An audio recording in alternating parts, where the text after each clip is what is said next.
the threat of trade wars. U.S. President Donald Trump once again threatening to tear up NAFTA. Today's reason: he wants Mexico to do a better job of securing the border. And of course, Trump still wants the wall. The fears rippling through the markets today. The Dow closed down 458 points and the TSX was down 153 points. Now, a lot of things contributed to the volatile market, but fears of a bigger trade war between the U.S. and China certainly helped. Let's bring in our guests. Chris Sands, director of the U.S.-Canada Institute at the Johns Hopkins University, and international trade lawyer and expert Lawrence Herman. But before we get into it, I want to read this tweet by Donald Trump. Mexico is doing very little, if nothing, at stopping people from flowing into Mexico through their southern border and then into the U.S. They laugh at our dumb immigration laws. They must stop the big drug and people flows, or I will stop their cash cow. NAFTA, need wall. End of quote. So let me start with you, Chris Sands, explainer of all things American. Is this another idle threat?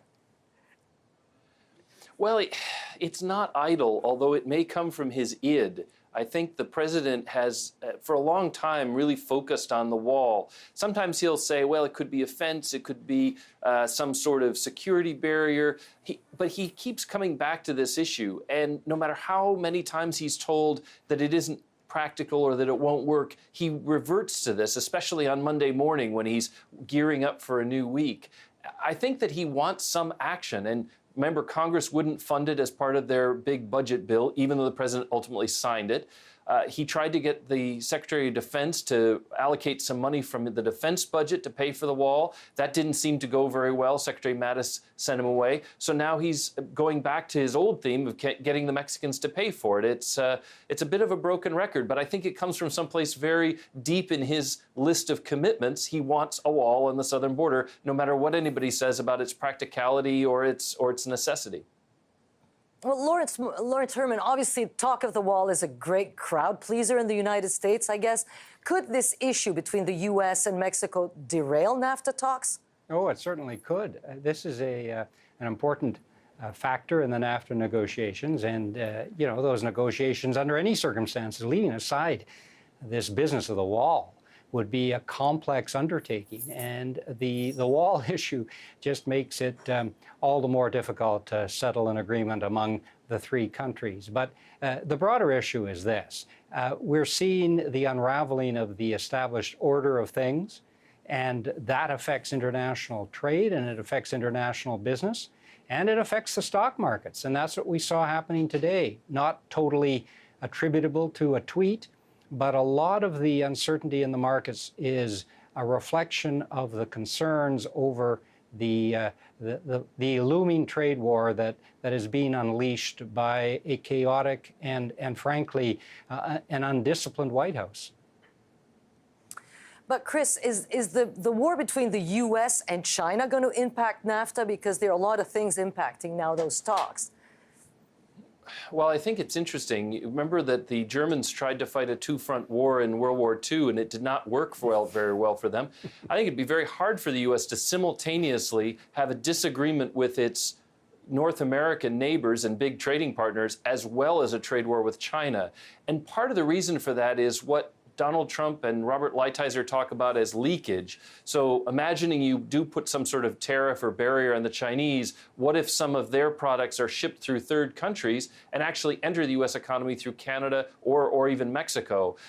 Already, Ottawa and Mexico City have been trying to reassure the administration that it will not participate in any attempt to end run imports or barriers that the Trump administration puts up. But I think the issues are inevitably intertwined. Our supply chains, our value chains crisscross in and out of countries in such a way that I think Donald Trump has a very old-fashioned vision of trade. It's going to be very hard for him to get what he wants with China without dragging Canada and Mexico in. So I think it complicates talks on all fronts. You know, and yet it's got to be frustrating for Canadian and Mexican negotiators, and maybe even for the American ones, because last week, Robert Lighthizer, the front man on trade in the U.S., was expressing optimism, even said an agreement may be possible by May. Now, Mr. Lawrence, is this still possible? I think it's unlikely that the negotiations can conclude this month. There's a lot of pressure, and no doubt, a lot of pressure because of the various political agendas, particularly the Mexican election, but also the U.S. midterm elections. There's a lot of pressure on the negotiators, but there are many, many highly difficult, complex issues to resolve. They're working away now as we speak and trying to settle some of these complexities. But I'm a skeptic when it comes to thinking that a deal could be done by the end of April. That will simply perpetuate, if it's not done, that will just perpetuate the uncertainty that the markets are reacting to. And Chris Sands is absolutely right. The markets are very intertwined. We're not talking about a trading environment of 40, 50 years ago. We're talking about today's world where supply chains are highly integrated and where one threat of tariff escalation by the United States results in a response by China, and those two factors alone upset the international trading regime enormously. And that's what we're seeing today in the reaction of the markets.